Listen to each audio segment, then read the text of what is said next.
Hello everyone, welcome again to today's General Interest Seminar. Today I will give an update on ADF, now named AMS, software on GRAM. So I'm not talking about the detail of the software itself. I intend to briefly talk about how to make the input, how to check the output. It's basically from the user's point of view. And because it's a commercial software, so it's only available on GRAM. So GRAM is one of the Computer Canada clusters. Okay. So I think pretty much all of you are using ADF or are interested in ADF.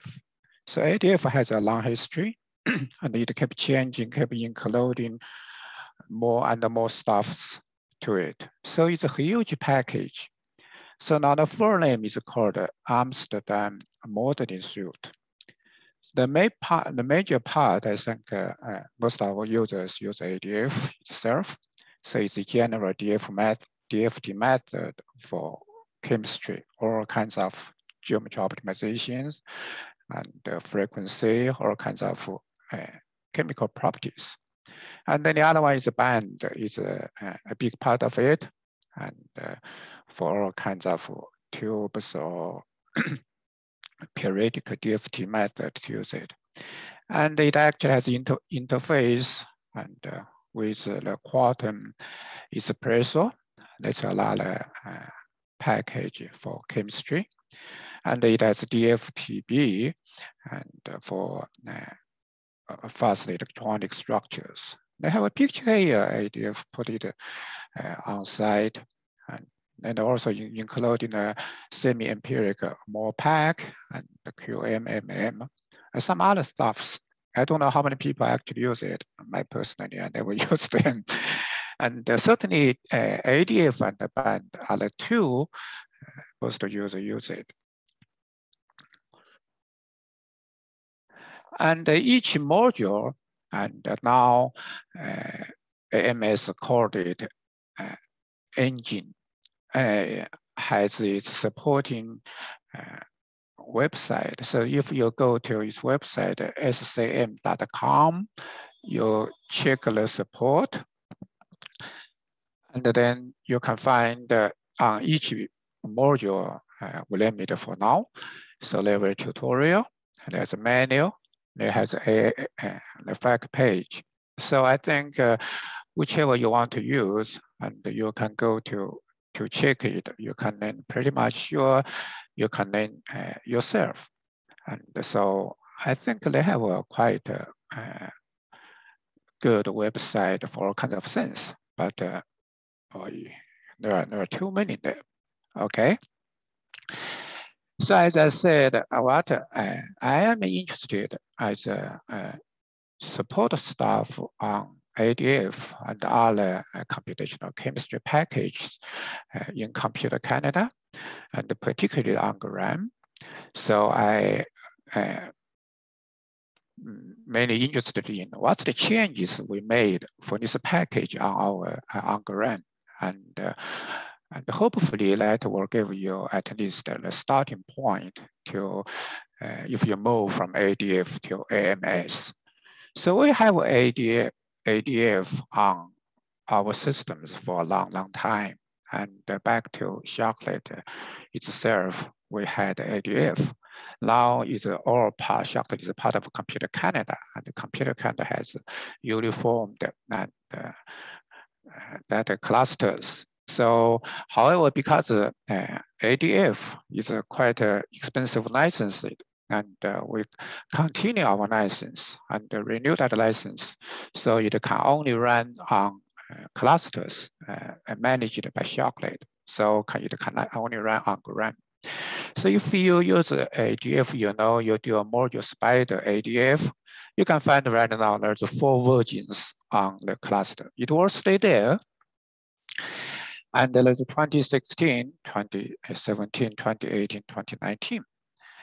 And when you use it, and I think you know, because ADF and also AMS, it comes with its own parallel interface. It actually uses Intel MPI. So you need to unload OpenMPI because OpenMPI, that's the default on our clusters. So you need two lines. One is module unload OpenMPI, and then you module load ADF, and it's the version. And then you can start to use it. Now, for the new 2020, it's named AMS. So AMS 2020.102, that's the latest version from ADF. So it's the similar format. So you module unload OpenMPI, and then you do module load AMS 2020. So that's from the module load and that point of view, it's just that simple change. Okay, so I will use some example. Okay, I will briefly copy some of the changes from AMS website. So the big changes is say ADF now tends to be an AMS engine.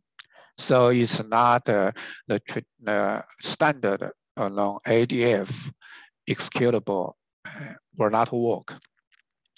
So here is the most important changes in AMS 2020. The list is ADF is only accessible one AMS driver program. So the standalone program ADF does not exist anymore. It's actually ADF as an executable name still exists, but it does not do the job it previously did. Okay, it's supposed to change your previous ADF input into a new AMS input format. Whether it will do a good job or not, I don't know. I tested for simple input case, it does. Okay, it's if you have some input, right now you use the ADF 2019, and then if you don't know how to make input for AMS 2020, you can actually run that ADF, and it will transfer from one input to another input format. Okay, so the job of the AMS driver is to handle all changes in the geometry. So like all kinds of things. And so that's the big changes from 2019 to 2020. So accordingly, because of the name change, there's some other keys will be changed. Certainly from our point of view, installation side, some of the environment variables has been changed. So all has something to do with ADF and will change it to AMS accordingly. So this you don't need to worry too much because we set up all the environments on the systems. And however, some users, if they, in case they want to dig themselves, they need to understand it. So it's all AMS instead of ADF. And then there's some major restructuring of input and input case. And you can find many of them yourself. I will list a few next slides. And then the output files are in a separate directory. So output files, they all put together in a named subdirectory in your job directory. It's not like before, it's all files in the same directory. Okay, and then there's two binary files. One is called AMS.RKF. So it's a binary output files. These files is basically contain geometry related data. And then for ADF, it has ADF.RKF. It's a better output. So this is used to replace the type 21 in the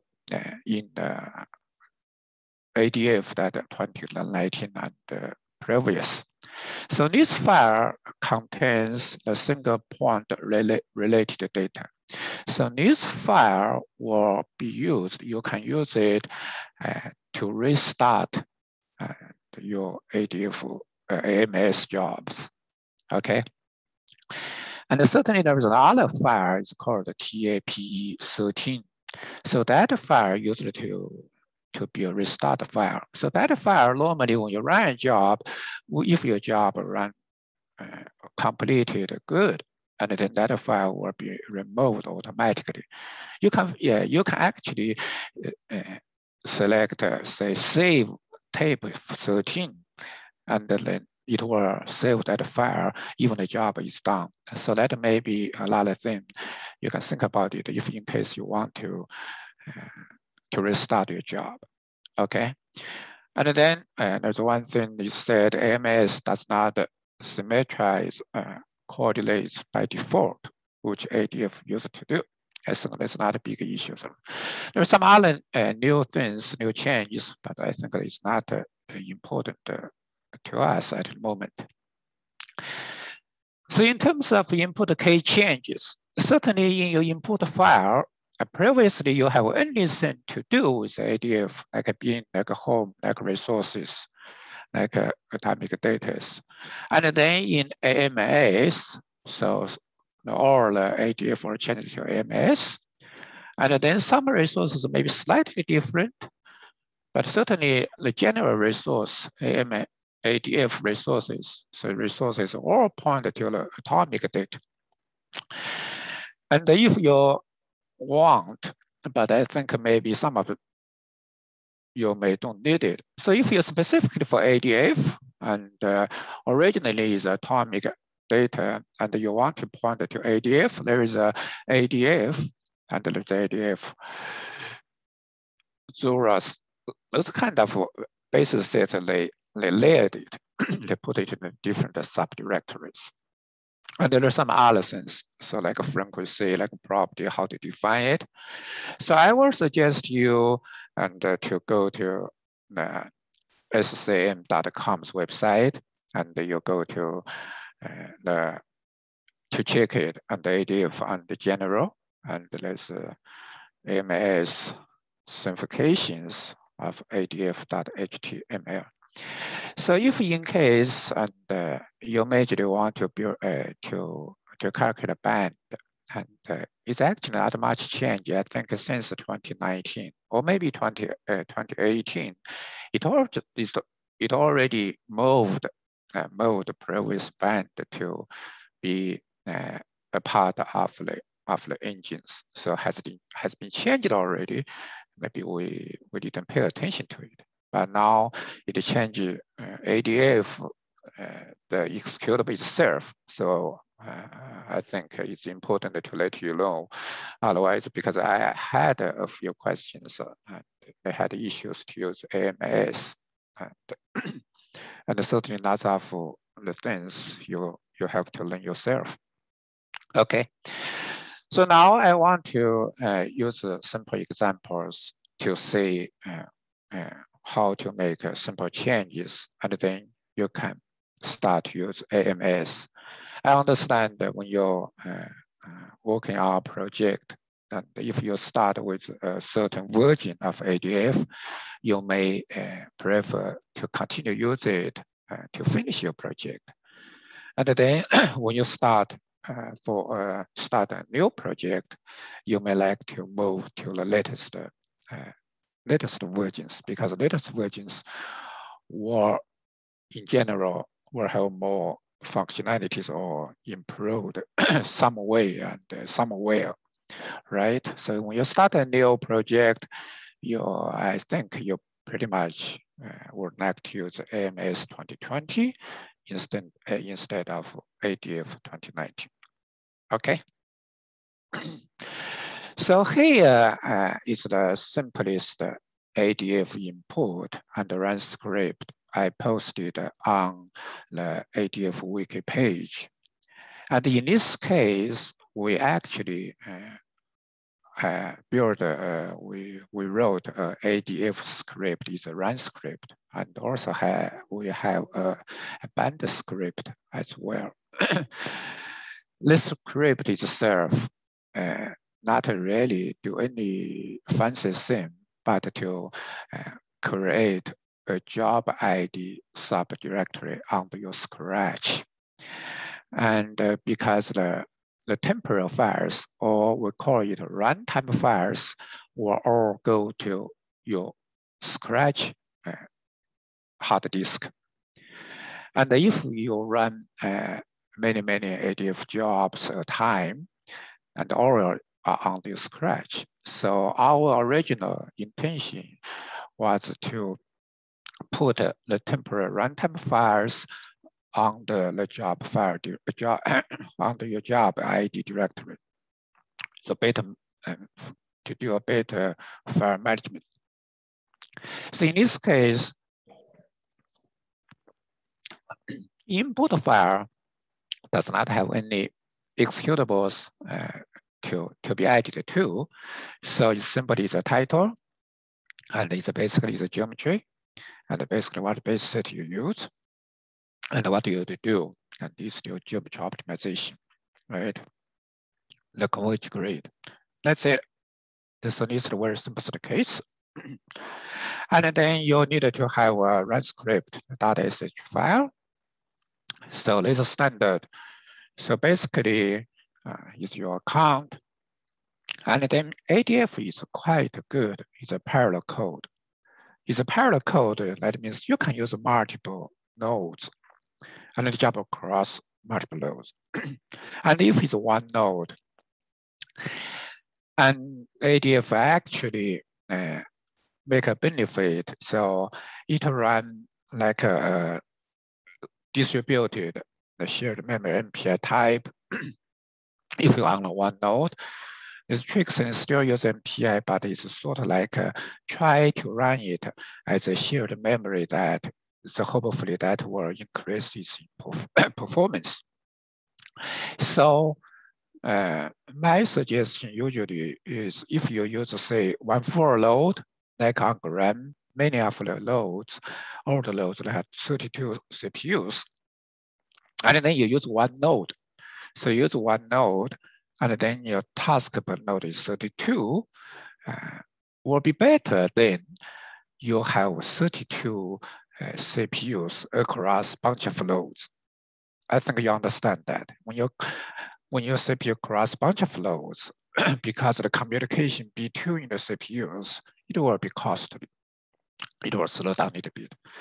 And then you need to specify the memory per CPUs, and then it's the runtime. And the output is option, and you can have whatever name that you prefer, right? And then this is the two module, this module load and the module load ADF.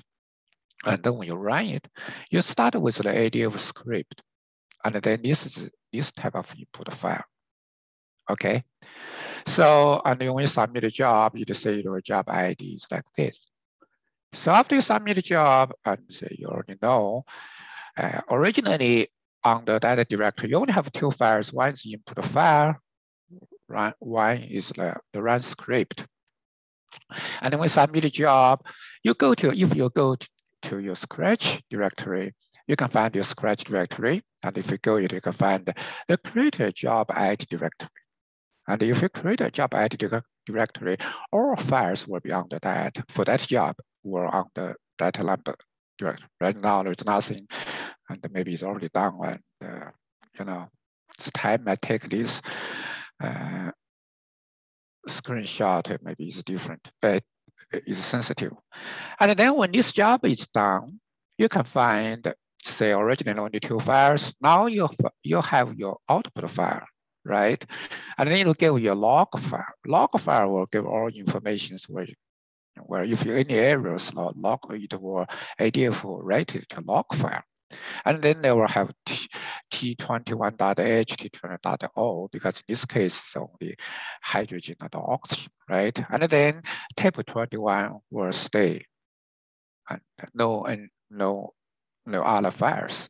So let's see the ADF output. So all files is under the same directory, and it's named something like this. Certainly, you use different things will have different different markers will have different file names here. Okay, so this case, so this is, yeah, I'll go back. Okay, so as I said, ADF script is not a must, and without it, it's still doing fine. And in this case, you simply need to add the executables in your input file. So right now, you basically, as the previous file, you basically use it as a bash file. And then here you define what to use, what to run. Is basically is ADF being under it. Is ADF that software that is executable to do ADF jobs, right? So this is basically input is all this, and then at the end, the input is end. So in this case, you don't use that ADF script that we manually created for you. So it's the same thing when you run it, it's basically you run bash. This is a bash. And if we name this as a test.run, and this run it. The same thing. The only difference is, as I said, all files will stay because we have set up the template directory. It's on the Scratch username. So all files, template files will be on the Scratch username. There's no, it will not create job ID. It will not have create job names as well. I think it's fine, and I tested a few times. Where it's basically when you run multiple ADF jobs, you have tons of files on the Scratch, and hopefully, you know, your all your jobs will be completed fine. And if not, sometimes when job stopped and whatever error, those files will stay, and you have to manually to remove it, delete it. And with that ADF script, you just delete that job ID subdirectory. And if it's all in on the Scratch, you have to delete a bunch of files. And that's normally the case, okay? So now you can say, I have this ADF input file, and then I want to, I do the same thing. And now I want to use AMS 2020. Okay, so this is the exact same thing.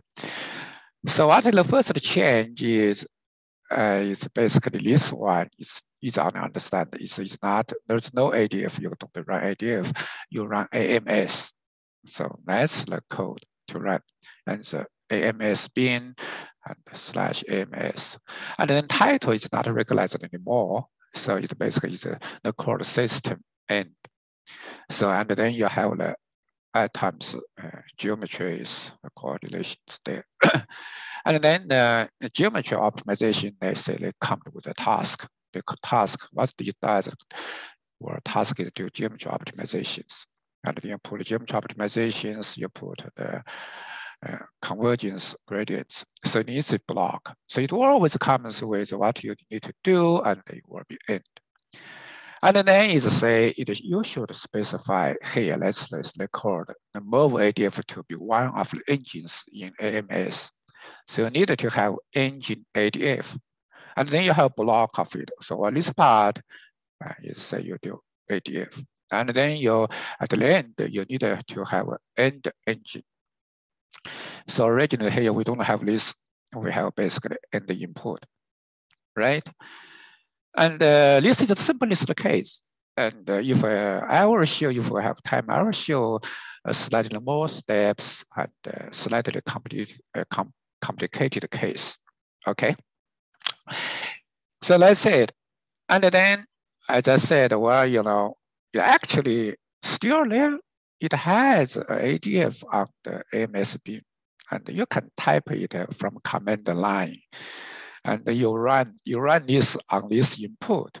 It is supposed to transfer this input automatically to this type of input. I hope it will do. It will be correct for all inputs, but you have maybe still you need to double check it. Okay. So I think so once we have this input. So what we need to do is the same thing, and we load AMS 2020, and we still start with the bash. And if we name that input as AMS_ADF.run, You run it. When you run it, if you check it timely, and you go to Scratch, I have a Scratch window open, you can find this. This was the original ADF that test all files under that job directory. Now I don't prepare any AMS script. I think maybe it's not necessary. So you can find that's all the runtime files under your Scratch. Okay, and you can see originally. So I have two files, and one is input, one is run script. So after you run, you can find that this is the output. You can find that the script as the input. And then let's start log is the output file I defined. So that's the results, right? And all other files will be under this AMS.results. It's a directory, it's a subdirectory. Okay, so you cannot say the type 21 or log files or something.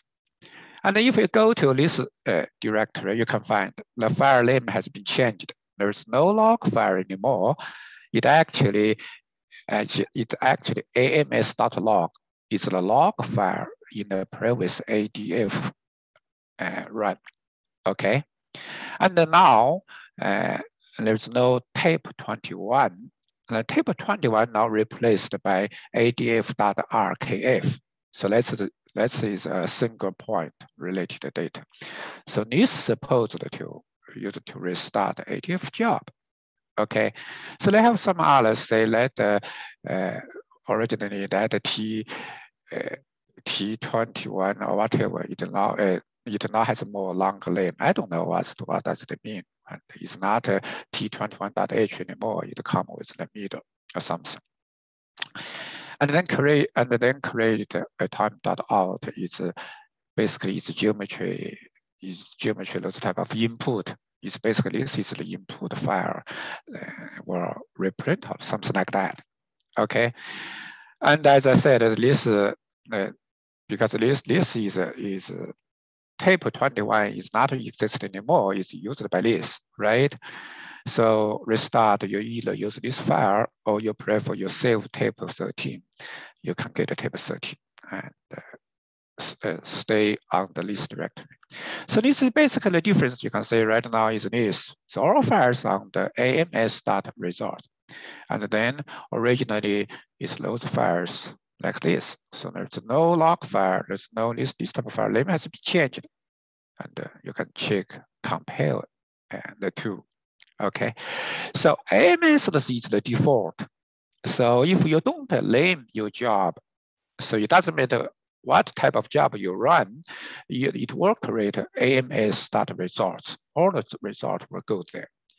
So this is a thing. I think the ADF package, I think you guys already have experience. You need to run one job in a directory. If you run a second job, you better create another directory to have it. Otherwise, it will conflict each other. That's because it's used the same file name. So that's something I don't know. ADF has to think about it or not, because when you use Gaussian, you don't have that issues. You can run a bunch of jobs from out of the same directories, right? So I mentioned later, so when you need to rerun this job, restart, whatever reason, you need to either to rename this or remove it. Otherwise, it will not run. It'll say you already have this file existed, so the job will not run. Okay, so you have to try it and find. So I think a better thing is you can, before this run, you can name your job. The command key is AMS_job name. For example, this name I named AMS named. So the input is exactly the same as before. I just added this in. So it's called a named job. When you have a named job, so in the same directory, I renamed it. So basically, it's a copy.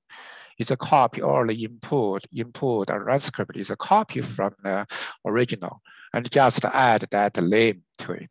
And if you run it, and you can find this time is like default is AMS.results. If you named it, it will give you a name.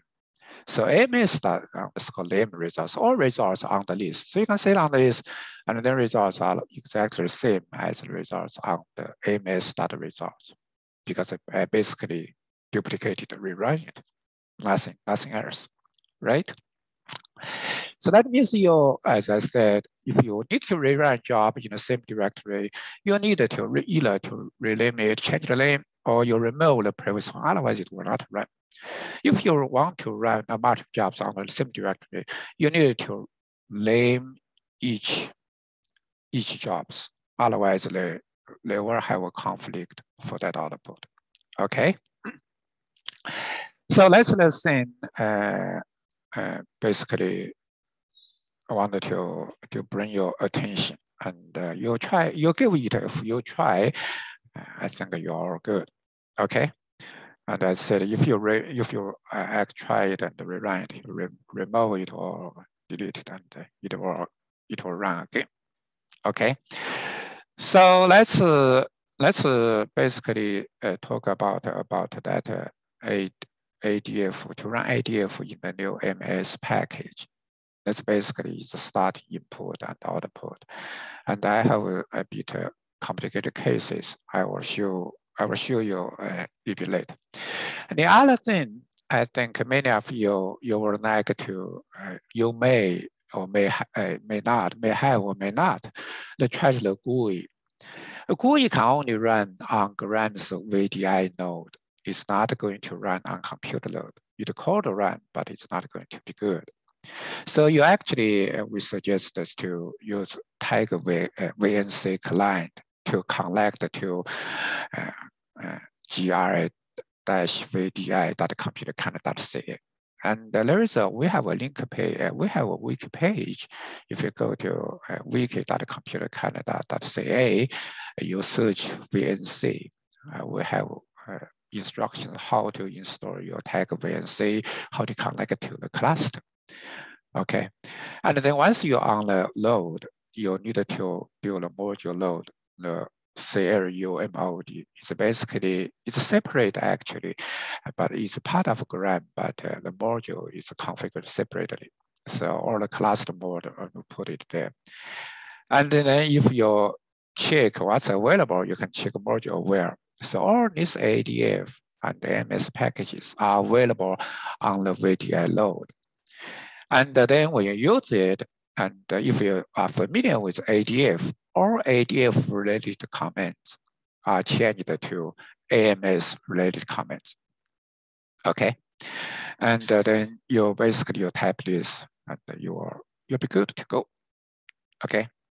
So I think that's pretty much, and I will use a little bit of time to do a bit demo and show a little bit more, hopefully. And then when we have a package, particularly when we install a new package, we'll try to put a wiki page on Computer Canada web portal. So ADF is still the ADF there, and then we have a new AMS. Okay, go where you bump up that or not. Okay, so this is the ADF original ADF page. I think we added a note. So it's hey, important. ADF has been renamed to AMS since 2020 version. So some significant changes has been made. So if you want to use the new AMS, you go to AMS. So we have AMS, the wiki page there.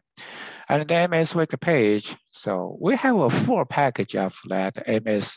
So it has all kinds of modules and GUI interfaces. So it's good for you, any of you to use any of them. And then we put simple examples I showed to you and how to use it and how to run it and then output. So let's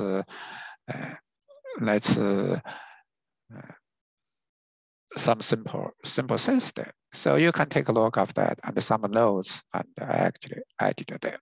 So these are the two wiki pages.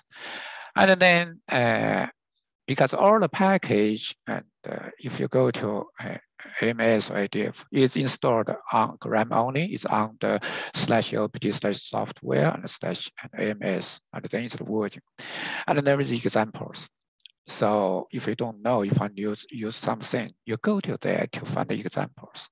And I started with those examples as well. And otherwise, we don't know where to start. Okay. So I will show you, and maybe not a real demo, but sort of demo, and just to show you of your files. Okay, I will get rid of this first. I guess maybe good to bring this up. Yeah, if you log in to Gram, right now I'm on Gram.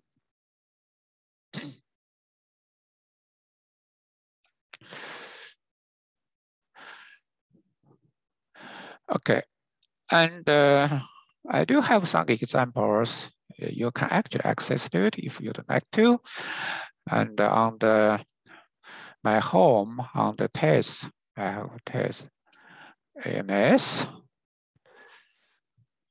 And then there's a test for ADF and also band as well. So I don't have time to talk about band. So the simple case is not necessary. Right now, I think I can show you a bit more complicated case. Actually, I copied this from that MS examples. So it's actually trying to calculate NMR and use MBO. And you can see that. So I have run this. So this is output files. So these output files quite, they actually named 3. So they have 3, the examples will go to 3 parts, okay? And because the run is multiple statement, multiple things. And then the code is forced to save some files. I didn't check exactly why they need to save these files. Actually, they have a log file forced too. I know this file 47, that's from the MBO and the package itself. Okay, and they have they save that KF MBO files here as well. And I don't know why, but well, that's the way it designed. So originally I only copied this input file, and then I made a scratch, made a run script. That's it. So you can see this file. So the purpose to calculate MMR, and they will do MBO calculations. So they just said examples to show an MBO analysis of an NMR shared and calculated for stage 4.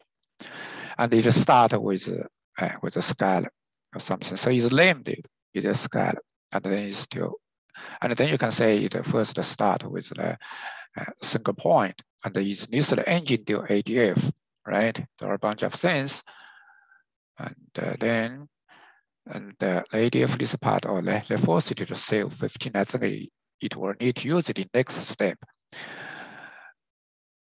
This is the ADF part, and this part is like this.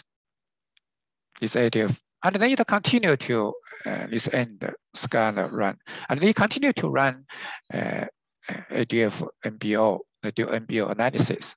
So in this case, it needed to get the files, start from the output file from ADF, and start from the table 15. That's why it need to save table 15. So do MBO calculation needed to base on these 2 files. So, and then it will write. This input is MBO's input. And then it come to remove many MBO related files. And then it continue to do MBO 6. And then it needed that file 14.7, right? I don't know why they do multiple steps, but they continue to do it. And then here, say MBO is done. And the next step you will continue is actually to use the job limits no symmetry, right? And then you do single part again, and there may be some different basis sets, and then they do NMR. It's based on this no symmetry. And this is input, and this they did table 10 for input. So this is basically the previous is based on that type of ADF calculation they do MBO analysis. So this part is based on this type of ADF calculation, and then they do NMR calculation, right? This is NMR and input, right? And this is done, and then continually do spin orbitals. So the next part, like the third job, they use a lot of job length, and then they do ADF this part, and continue is NMR, and based on the files. So this is a spin orbital results. It's underneath, is from this ADF calculations, right? So in your case, you maybe it's more complicated than this, and I think you can figure out yourself. Okay, I just show this this one case. And then the other one I want to show is use the VDI. In the VDI, I have a VNC view here installed on my VNC tag VNCs. Maybe this is small, but even you click the icon, I use Windows on my Windows, it comes like this Windows. It's asked you to connect to where. So in this case, so you type gra-vdi.computer.ca, you can connect. So you connect this, basically you ask you to log in because VDI is a different just use the same username and the password as used on Gram, but it just ask you to do it again. So log in.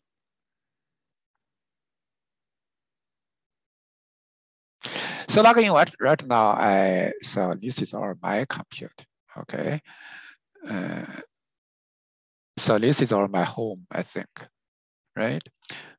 I don't like that. Yeah.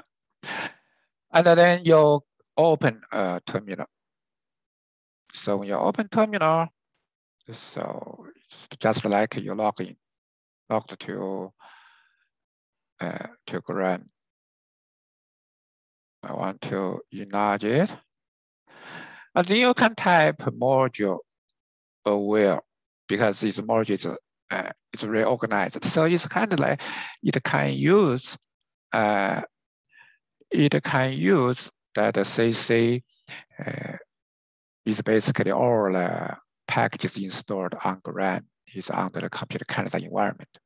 But now because ADF is not installed under the computer Canada environment, it's only on Gram only. So in this case, you need to module load. It's not the color mode.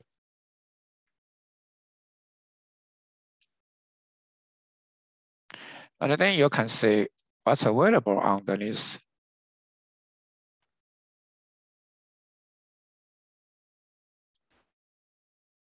You can see the cluster-specific modules. So there's a few of them there, right? And then we can module load. So module load AMS. What is that? 2020 102. Yeah, you can see which AMS. You can find it. So it's under the bin, right? And you do which and the executable, you can find the path. You will know where this software is installed. So you can easily find it. So you can easily go there. For example, I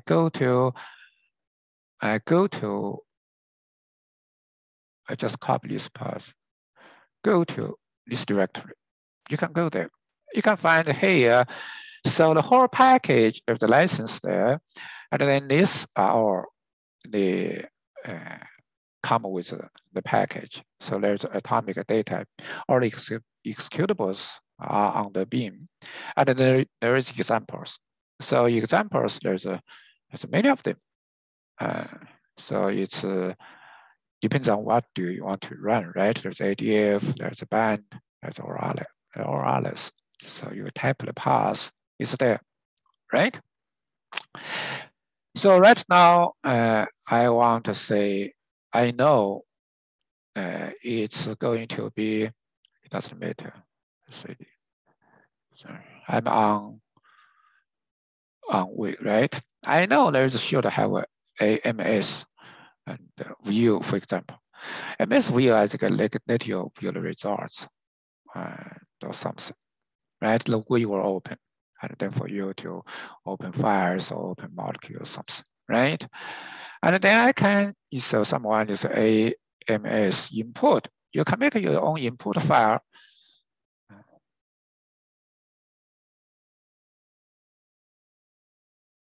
Yeah, what a single point or whatever you use, right? You can make you can make input your own, right? And in general, it has called AMS jobs. So AMS jobs, you can say not just ADF. You can ADF. You can have been all kinds of things. You can open it. You can use it. Okay. I don't want to waste too much time. I just want to show you something like this. Okay. I think I will stop here. And if you have any concerns or if you have any questions, you can ask. You can unmute your mic. Something.